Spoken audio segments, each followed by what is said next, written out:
మోక్షం అంటే ఏంటి? ఈ కష్టాల నుంచి విముక్తి, అంతే కదా. అయితే లాస్ట్లోనే మోక్షం దేనికి? రోజు కూడా కష్టాల నుంచి విముక్తితో బ్రతకూడదా? బ్రతకచ్చు. ఆధ్యాత్మిక చింతనను సరిగ్గా ఎవరైతే అవగాహన చేసుకుంటారో, ఏదో చివరి దశలో వచ్చే మోక్షం కాదు, రోజు కూడా మోక్షాన్ని పొందితే వచ్చేటువంటి ఆనందంతో జీవితాన్ని గడపచ్చు. అటువంటి వ్యక్తుల్నే జీవన్ముక్తులు అన్నారు. అంటే ఇక్కడ జీవించి ఉండగా కూడా వాళ్ళు మోక్షాన్ని అనుభవిస్తూ ఉన్నారు, జీవన్ముక్తులు. మరి అది ఎట్లా సాధ్యమవుతుంది అంటే, పరీక్షిత్ మహారాజు సుఖదేవ్ గోస్వామిని అడుగుతున్నారు. ఏమని అడుగుతున్నారు అంటే, కృష్ణ కథలను ఎవరైతే వింటారో ఏం జరుగుతుంది అంటున్నాడు. అప్పుడు సుఖదేవ్ గోస్వామి చెప్తున్నాడు, శోక మోహ భయవర్జిత అంటున్నాడు. శోకము, మోహము, భయము ఇవన్నీ కూడా తొలగిపోతాయి. ఆ మూడు తొలగిపోతే అదే మోక్షం కదా.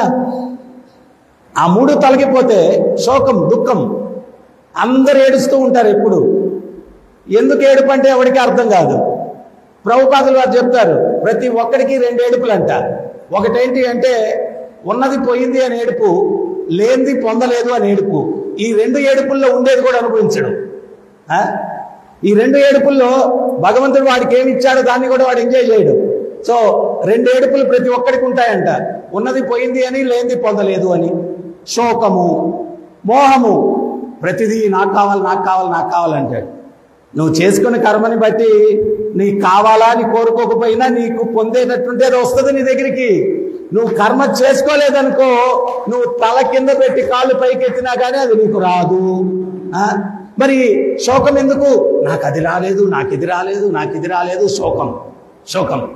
భయము, ఎవడేం చేస్తాడో, ఎవడేం చేస్తాడో, ఎవడేం చేస్తాడో, నా పార్ట్నర్ మోసం చేస్తాడేమో, పనుడు మోసం చేస్తాడేమో, భార్య భర్తను మోసం చేస్తుందేమో, భర్త భార్యను మోసం చేస్తాడేమో, అన్నదమ్ములు ఒకరినొకరు మోసం చేసుకుంటారేమో, తల్లిదండ్రులు పిల్లలు ఒకరొకరు, స్నేహితుల మధ్యలో భయం, భయం, భయం.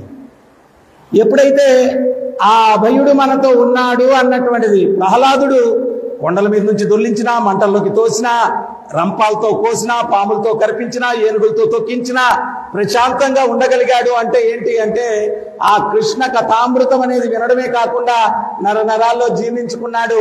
ఆ యొక్క అభయుడు నాకు రక్షణగా ఉంటాడు. వీళ్ళందరూ ఏం చేయగలరు?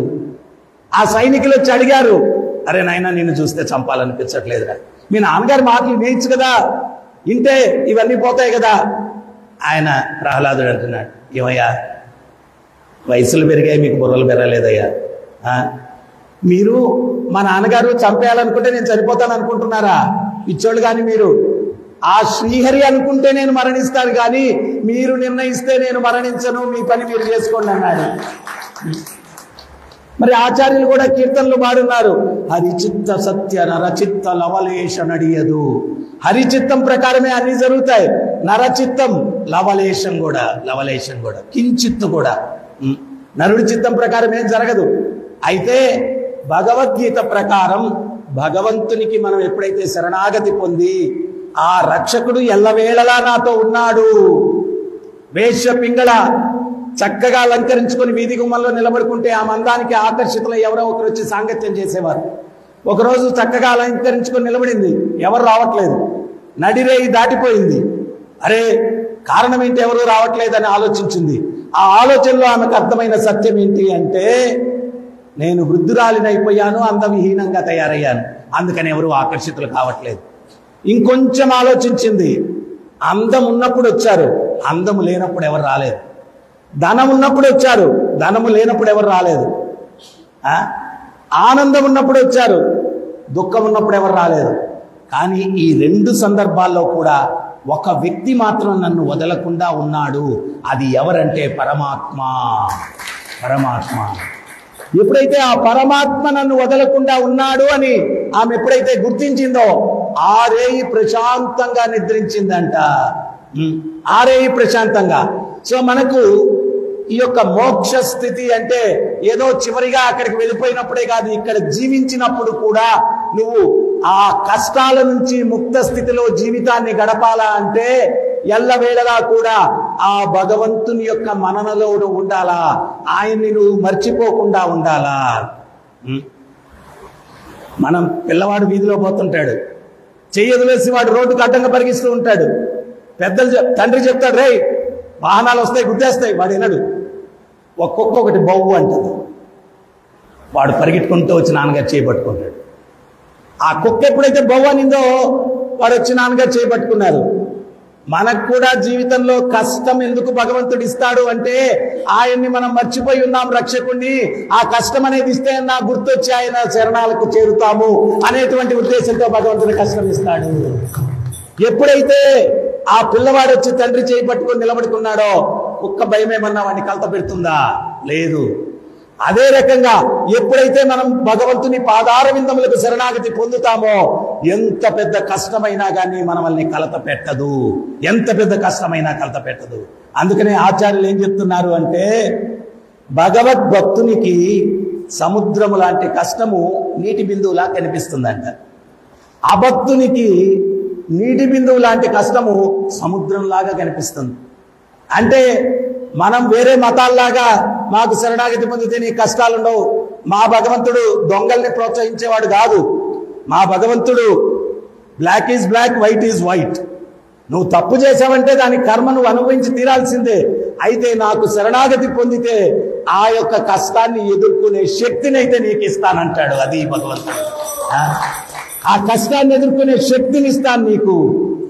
నీ పాపం పరిహారం కాకుండా నేనేం నిన్ను విముక్తిని చేయను. అయితే నువ్వు నాకు శరణాగతి పొందావు కాబట్టి ఆ కష్టాన్ని ఎదుర్కొనే శక్తిని ఇస్తాను. మరి భగవంతునికి ఎట్లా మనం శరణాగతి పొందాలా?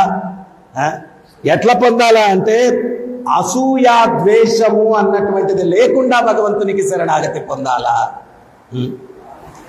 పూరి జగన్నాథ క్షేత్రంలో ఉదయ పండిత్ అని చెప్పి కాశ్మీర్లో ఒక పండితుడు ఉన్నాడు. ఆయనకి శాస్త్రాల్లో చదివాడంట. ఆ శ్రీక్షేత్రంలో ఉన్నటువంటి పురుషోత్తమ క్షేత్రంలో ఉన్నటువంటి ఆ జగన్నాథుని యొక్క దర్శనం ఎవరైతే చేస్తారో వారికి ఖచ్చితంగా మోక్షం వస్తుంది అని చెప్పి చదివాడంట. చదివేసి కేవలం దర్శనం చేస్తే మోక్షం వచ్చేస్తుందా, ఇదేంతో పరిశీలించాలి మనం అని చెప్పి పూరీ క్షేత్రానికి.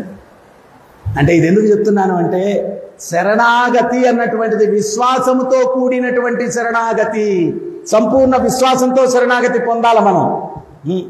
ఒకసారి ద్వారకలో భగవంతుడు ప్రసాదం భోంచేస్తున్నాడంట, టక్కన లేచి నిలబడ్డాడంట, మళ్ళా కూర్చునేశాడు.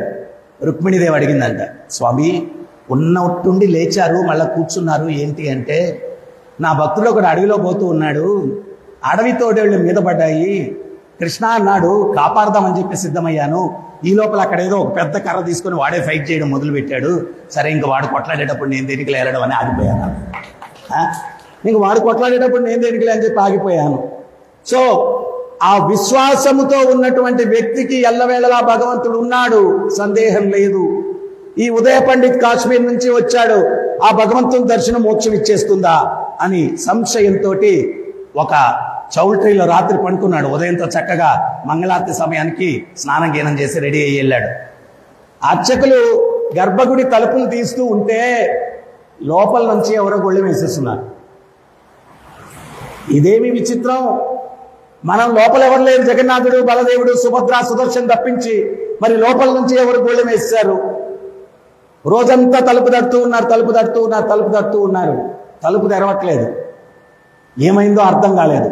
ఎవరన్నా మనకు తెలియకుండా దొంగడు లోపలికి వెళ్ళిపోయాడా, లోపల నుంచి గడిగి పెట్టేశాడా, అసలు ఏం జరిగింది? వీళ్ళందరూ కలత చెందారు. ప్రధాన అర్చకుడు కలతతోటి పడుకున్నాడు. రాత్రి ప్రధాన అర్చకుడి స్వప్నంలో భగవంతుడు వచ్చాడు. వచ్చేమన్నాడంటే, ఆ ఉదయ పండిత్ అని కాశ్మీర్ నుంచి వచ్చాడు కదా, ఆడికి నా దర్శనం మోక్షాన్ని ఇస్తుంది అన్న విశ్వాసం లేదు, అందుకని వాడికి దర్శనం ఇవ్వకూడదు అని చెప్పి నేను లోపల నుంచి గుళ్ళెం వేసేసుకున్నాను అన్నాడు జగన్నాథ్. నేను లోపల నుంచి గుళ్ళెం వేసేసుకున్నాను అన్నాడు. మరి ఏంటి స్వామి పరిహారం? వాడొక్కడి వల్ల ఎన్ని వేల మందికి దర్శన భాగ్యం కోల్పోయాను అంటే భగవంతుడు అంటున్నాడు, భక్తులు విశ్వాసంతో కూడి రావాలా. ఈరోజు అందరు భక్తుల యొక్క కర్మ ఏంటో కానీ తెలియదు. వాడు వచ్చాడు, వాడి వల్ల వాళ్ళకు కూడా దర్శనం కలగలేదట. ఏమో ఆ రోజు వచ్చిన వాళ్ళు ఇంచుమించు వాడి చైతన్యం ఉందేమో తెలియదు. ఎందువలంటే ఒకసారి ఒక దొంగడు నౌకలో ప్రయాణం చేయాలనుకున్నాడంట సముద్రంలో. వాడు ఎప్పుడు పోయినా నౌక మిస్ అవుతున్నాడంట. ఒకరోజు 2-3 గంటల ముందు వెళ్ళిపోయి వెయిట్ చేసి కూర్చొని నౌక ఎక్కాడంట. నౌక సగం సముద్రంలోకి వెళ్ళిన తర్వాత కెప్టెన్ చెప్పాడంట, ఇంజిన్ ఫెయిల్యూర్, మునిగిపోద్ది అన్నాడంట. అప్పుడు ఈ దొంగోడు అనుకుంటున్నాడంట, నేను చెయ్యని పాపం లేదు, నేను పోతే పర్లేదు, ఈ నౌకలో ఇంతమంది అమాయకులు ఉన్నారు, వాళ్ళందరూ కూడా చనిపోతున్నారే అని బాధపడ్డాడంట. అప్పుడు భగవంతుడు అశరీరవాడిగా సమాధానం చెప్పాడు, నువ్వేమి చింతించకు నాయనా చింతకాయల సుబ్బారావు, ఈరోజు ప్రతిసారి నువ్వు నౌకెందుకు మిస్ అయ్యావంటే నీతో సమానమైన క్యారెక్టర్స్ని కలెక్ట్ చేయడానికి టైం పట్టింది. ఈరోజు నౌకలో ఉండేవాళ్ళు ఎవరు అప్పు సీసే కల్లాగి ఎవడికి ఎవడైనా తక్కువ కాదు, హోల్సేల్గా మునగండి అని చెప్పాడు. సో అట్లాగా భగవంతుడు ఏంటి అంటే పరమాత్మగా హృదయంలో కూర్చొని ఆయన చేసే కార్యకలాపాలు మనకు ఆశ్చర్యం వేస్తుంది. ఎట్లా జరుగుతాయా ఇవన్నీ కూడా ఆయన హృదయంలో కూర్చొని ప్రతిదీ నెట్వర్క్ పక్కాగా చేస్తూ ఉంటాడు అన్నమాట. సో ఈరోజు వచ్చిన వాళ్ళందరూ ఏమో వాడి ఫ్రెండ్స్ లాగా ఉన్నట్టున్నారు. మరి ఏంటి ఉపాయం? పూరీ క్షేత్రం నుంచి వాడు వెళ్ళిపోవాలా, అప్పుడు నేను దర్శనం ఇస్తాను. పూరీ క్షేత్రం నుంచి వాడు వెళ్ళిపోవాలా, అప్పుడు నేను దర్శనం ఇస్తానన్నాడండి. అప్పుడు ఈ ప్రధాన అర్చకుడు మరుసటి రోజు మంగళారతి సమయంలో, అయ్యా ఎవరు ఉదయ్ పండిత్ అనే వ్యక్తి ఎవరు అన్నాడు. పెద్ద గరిస్తే నేనేనండి అన్నాడండి. అంటే తమరు తక్షణమే పూరీ క్షేత్రాన్ని వదిలిపెట్టి వెళ్ళిపోవాలా అన్నాడు. నేను దర్శనం చేయడానికి వచ్చాను, ఎందుకు వదిలిపెట్టి వెళ్ళాలని? భగవంతుడు రాత్రి నాకు స్వప్నంలో చెప్పారు, నా దర్శన భాగ్యం మోక్షాన్ని ఇస్తుంది అన్నటువంటి విశ్వాసం లేని వ్యక్తి వెంట నువ్వు పరీక్షించడానికి వచ్చావంట. పరీక్షించే వ్యక్తులకు దర్శనం లేదు, వెళ్ళిపో ఇక్కడి నుంచి దర్శనమే అన్నాడు. అంటే అప్పుడు ఏడుస్తూ నేల మీద పడిపోయి తల నేలకేసి మోదుకుంటూ, స్వామి నేను చేసిన అపరాధానికి మన్నించి దయచేసి మీ దర్శన భాగ్యాన్ని నాకు కలిగించండి అని చెప్పి, నేను చాలా దుర్మార్గుణ్ణి, మిమ్మల్నే సంశయించాను, శాస్త్రాన్ని సంశయించాను, ఇంకా నా పాండిత్యం దేనికి మిమ్మల్ని సంశయించినప్పుడు అని చెప్పి తల నేలకేసుకొని మోదుకుంటూ ఉంటే అప్పుడు జగన్నాథుడు మెల్లిగా తలుపులు తెరిచాడు. మెల్లిగా తలుపులు తెరిచాడు. సో ఈ రకంగా భగవంతునికి ఏ రకంగా మనం శరణాగతి, ఆయన ఏదో పరీక్షించాలని కాదు, విశ్వాసంతోటి శరణాగతి పొందాలా. మళ్ళా జగన్నాథపురిలో పతిత పావన జగన్నాథ్ అని చెప్పి ఆ సింహద్వారం దగ్గర ఒక జగన్నాథుడు ఉంటాడు. రామచంద్ర దేవ్ అని చెప్పి ఒక రాజు ఉన్నాడు. ఆయన చాలా గొప్ప భక్తుడు. ఒకసారి ఢిల్లీ నుంచి మహమ్మదీయులు దండయాత్రకు వచ్చారు. వస్తే ఆయన అదృష్టమో దురదృష్టమో, మన అదృష్టమో, ఆయన ఓడిపోయాడు. మన అదృష్టం అనేది ఎందుకో తర్వాత చెప్తాను నేను. ఆయన ఓడిపోయాడు. ఓడిపోతే అప్పుడు ఆ రాజులు ఏంటంటే, ఓడిచ్చేసిన తర్వాత మళ్ళా పరిపాలించడానికి వాళ్ళు అక్కడ కూర్చొని పరిపాలించడానికి కుదరదు కదా, వీళ్ళనే మళ్ళా అప్పగించేవాళ్ళు. అయితే ఏదో ఒక వాళ్ళని కంట్రోల్లో పెట్టుకొని అప్పగించేవాళ్ళు. ఈ ముస్లిం రాజు ఏమనుకున్నాడంటే, ఆయన తండ్రికి ఒక హిందూ భార్య ఉండిందంట, ఆమె కుమార్తె ఉండిందంట, ఈయన చెల్లెలు, ఈ ముస్లిం రాజు చెల్లెలు. ఆమెనిచ్చి ఈయనకి వివాహం చేసేస్తే బంధుత్వం ఉంటుంది కదా, అప్పుడు కంట్రోల్లో పడి ఉంటాడు బావమర్ది అని చెప్పి, నా చెల్లెల్ని నువ్వు పెళ్లి చేసుకోవాలా అన్నాడు. అప్పుడు ఈ రామచంద్రదేవి చెప్పాడు, పొరపాటును మీ చెల్లెల్ని నేను పెళ్లి చేసుకుంటే నేను మహమ్మదీయుని అయిపోతాను. మహమ్మదీయుని అయిపోతే అన్య మతస్థులకి మందిర ప్రవేశం లేదు. ఇంతకుముందు ఈ నియమాలు ఎందుకు పెట్టారంటే దాని వెనకాల కూడా ఒక రహస్యం ఉంది. ఏంటది అంటే, ఈ హైందవ సనాతన ధర్మాన్ని పాటించని వ్యక్తులు ఏంటి అంటే, వాళ్ళు గోవు మాంసాన్ని తింటారు, రకరకాల పాపకృత్యాలు చేస్తారు. అటువంటి పాపులను లోపలికి అనుమతించను అంటే, భగవంతుణ్ణి దర్శించాలా అనేటువంటి తపనలో అయినా ఆ పాపాలు చేయడం మానేస్తారేమోనని చెప్పి ఇటువంటి నియమాలు పెట్టారు. దానికి మళ్ళా ఉద్యమాలు స్టార్ట్ అయ్యాయి. వెనకాల పరమార్థం ఇది, ఎట్లన్నా వాళ్ళ చేత పాపాలు మానిపించవచ్చు అనేటువంటి ఉద్దేశంతో ఈ నియమాలు పెట్టారు. ఇంతకుముందు మా అన్నలు చెప్తారు, అంతరాని వాళ్ళని ఊరికి దూరంగా పెట్టారు. ఎవరు శుద్ధుడు అన్నాడు అంటే, ఇంద్రియ తృప్తి కోసం ఎటువంటి దిగజారిన పనైనా చేసేవాడిని శూద్రుడు అన్నాడు. జన్మతా కాదు. భగవంతుడి గీతలో ఏం చెప్పాడు?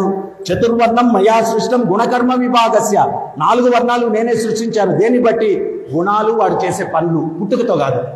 డాక్టర్ కుమారుడు, మా నాన్నగారు డాక్టర్, నాకు కూడా కత్తిచ్చేయండి, ఓపెన్ హార్ట్ సర్జరీ చేసేస్తానంటే పట్టా లేకుండా వాడికి ఇస్తారా చెప్పండి? అర్హత. ఇక్కడ అర్హత కానీ పుట్టుక కాదు. సో వీళ్ళందరూ కూడా ఏంటి అంటే ఊరు మధ్యలో కూర్చొని వాళ్ళు తినడము, తాగడము, వ్యభిచారం ఇటువంటివన్నీ చేస్తుంటే మిగిలిన వాళ్ళు కూడా ఇన్ఫ్లుయెన్స్ అవుతారని. నేను ఒక 8 సంవత్సరాల కింద పేపర్లో ఒక ఆర్టికల్ చూశాను. 7 సంవత్సరాల పిల్లోడు తన 1.5 సంవత్సరం ఉన్న తమ్ముడిని పీక్కి వస్తాడన్నమాట. ఎందుకని చెప్పి వాడిని అడిగితే వాడు ఏం చెప్పాడంటే, ప్రతి ఆదివారం నాన్నగారు కోడాట ఆడతారు కదా, కోడిని తెచ్చి పీక్కోసేసేది, అది నేను చూసి నేను కూడా నా తమ్ముడితో కోడాట ఆడాను. అట్లాగా ఇన్ఫ్లుయెన్స్ అవుతారని చెప్పి మీరు ఎటువంటి పనికిమాలిన పనులు చేసినట్టుంటే ఊరవతలు చేసుకుంటారు అని చెప్పి ఊరవతలు పెట్టారు. అంతేగాని అదేదో కుల వ్యవస్థ కాదు, అదేదో అంటరానితనం కాదు. ఇటువంటి పనికిమాలిన పనులు ఊరి మధ్యలో చేస్తే మిగిలిన వాళ్ళు కూడా చెడిపోతారు అనేటువంటి ఉద్దేశంతో ఇవన్నీ పెట్టారు. ఇవన్నీ తెలియకుండా మనోళ్ళు దాని వెనకాల పరమార్థం తెలియకుండా ఆ అంటరానితనం హైందవ జాతిలో ఉంది, హిందుత్వంలో ఉంది. ఏం లేదండి, భగవంతుడు స్పష్టంగా చెప్పాడు. 4 వర్ణాలు వాడు చేసే పనులను బట్టి అన్నాడు, కానీ పుట్టుకను బట్టి కాదు. సో నేను పొరపాటున మహమ్మదీయురాల్ని పెళ్లి చేసుకుంటే ఆ జగన్నాథుడి సేవ అన్నింటినీ కోల్పోతాను, నేను చేసుకోనని. అప్పుడు ఈ రాజు ఏమన్నాడంటే, 24 గంటల సమయం ఇస్తున్నా, నిన్ను జైల్లో పెడుతున్నా, రేపు ఉదయానికి నువ్వు కానీ నిర్ణయం మార్చుకోకపోతే నేను మందిరాన్ని ధ్వంసం చేసేస్తాను. అప్పుడు ఆమె భక్తురాలంట, ఆమె వచ్చి చెప్పిందంట, జగన్నాథుడి మందిరం ధ్వంసమైపోతే దానికి మీకు బాధ లేదా? పెళ్లి చేసుకుంటే పర్వాలేదు, నన్ను మందిరం కాపాడినట్టు అవుతుంది, ఒప్పుకోండి అని చెప్పి ఒప్పించిందండి. అప్పుడు ఈ రామచంద్ర దేవ్ ఆయన పెళ్లికి ఒప్పుకున్నాడు. అప్పుడు ఈయన విడుదల చేసి పెళ్లి చేయించారు. కానీ అక్కడేమో అందరూ ఆయన రాజు అయినా కానీ ఆయనవన్నీ పీకేశారు. ఏంటి? ఆయన రథం ముందు రాజు బంగారు చీపుడుతో ఊడ్చొచ్చు అనమాట. ఆ అవకాశం తీసేశారు. ఎప్పుడైనా వెళ్ళి భగవంతుడి సేవ అన్నీ రాజుకుండేవన్నీ తీశారు. ఆయన జగన్నాథుడి మీద విరహంతో దుఃఖంతో మందిరాన్ని మూసేసిన తర్వాత ఆ సింహద్వారం దగ్గర నిలబడుకొని విపరీతంగా రోధిస్తూ, జగన్నాథ జగన్నాథ జగన్నాథ, నేను నీ భక్తుడిని కాదంటయ్యా, ఇటువంటి పరిస్థితుల్లో పెట్టావు, నన్ను ఇట్లా చేశావేంటి అని చెప్పి ఏడిస్తే ఆ ప్రధాన సింహద్వారం తలుపులు తెరుచుకొని జగన్నాథుడు స్వయంగా అక్కడికి వచ్చి దర్శనమిచ్చాడంట రామచంద్రదేవుకి. ఈ రకంగా రోజు ఈయన అనుకున్నాడు, ఇదేదో బాగుంది, రోజు రాత్రి అందరూ పడుకున్న తర్వాత నేను వెళ్తే స్వామి దర్శనం ఇస్తున్నాడని రోజు అదే మొదలు పెట్టాడు. రోజు ఈయన వెళ్ళడం, అక్కడ ప్రార్థన చేయడం, ఆ సింహద్వారం దగ్గర జగన్నాథుడు వచ్చి దర్శనం ఇవ్వడం. ఒకరోజు ఏం జరిగింది అంటే, ఈ అర్చకులకు ఆశ్చర్యంగా ఉంది, భగవంతుడి మీద ఉండేటువంటి పూలు ఇవన్నీ కూడా ఆ వచ్చే పోయే దారిలో రోజు పడిపోయి ఉన్నాయి. ఇది ఎట్ట జరుగుతూ ఉంది? గర్భగుడిలో మనం వేసాం ఈ పూలమాల, ఆ పూలమాలకున్న పూలన్నీ పడిపోతున్నాయి. ఒకరోజు ఒక అంగవస్త్రం కూడా పడిపోయిందండి దారిలో. ఇది ఎట్ట జరుగుతూ ఉంది అని చెప్పి వాళ్ళు ఆ రోజు ప్రధాన అర్చకుడు భగవంతుడిని వేడుకుంటే భగవంతుడు చెప్పాడంట, ఆ రామచంద్రదేవు నా పరమభక్తుడు ఇటువంటి పరిస్థితుల్లో ఉన్నాడు, అందుకని నేను పతిత పావన జగన్నాథ్, అంటే ఎవరైనా ఇటువంటి దుస్థితిలో ఉండి వాళ్ళు ఈ నియమాలు పాటించలేక అయినప్పటికీ భక్తి ఉన్న వాళ్ళకి కరుణతోటి నేను దర్శనమిస్తాను. పూరీ క్షేత్రంలో సింహద్వారం మీరు వెళ్ళేటప్పుడు కుడి పక్కన ఒక జగన్నాథుని యొక్క విగ్రహం ఉంటుందన్నమాట. అది ఈ రామచంద్ర దేవుకి దర్శనం ఇవ్వడానికి సాక్షాత్తు జగన్నాథుడు వచ్చాడు. ఈయనకొక్కడికే కాదు, భవిష్యత్తులో వేరేటువంటి నియమాలు పాటించినటువంటి వ్యక్తులందరికీ కూడా మందిర ప్రవేశం లేకపోయినా సింహద్వారం నుంచి పతిత పావన జగన్నాథుడిగా నేను దర్శనమిస్తాను, నన్ను అక్కడ సేవించండి అని చెప్పి జగన్నాథుడు వరం ఇచ్చాడు.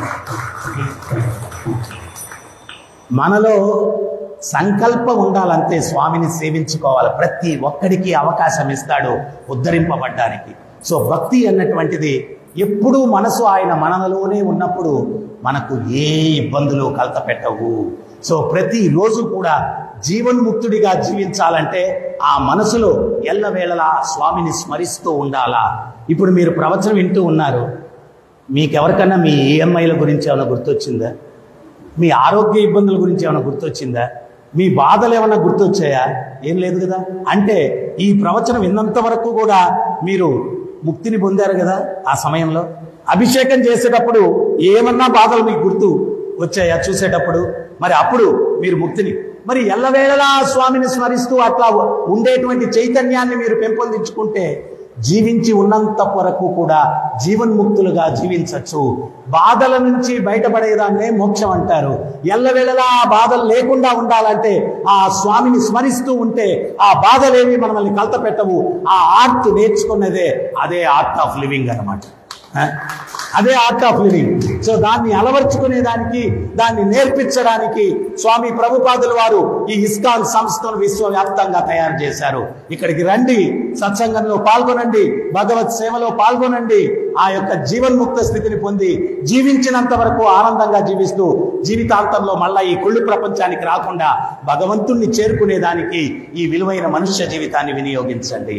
మరి ఎల్లవేళలా ఆయన యొక్క ధ్యానంలో ఉండాలా అంటే మనకు సరళమైన మార్గం. కృతే యధ్యాయతో విష్ణు త్రేతాయా జజతోమకై ద్వాపరే పరిచర్యస్య కలౌ తత్హరికీర్తన. సత్యయుగంలో తపస్సులు, త్రేతాయుగంలో యజ్ఞ యాగాదులు, ద్వాపరయుగంలో విగ్రహారాధన, కలియుగంలో సులభమైన మార్గం నామ సంకీర్తన.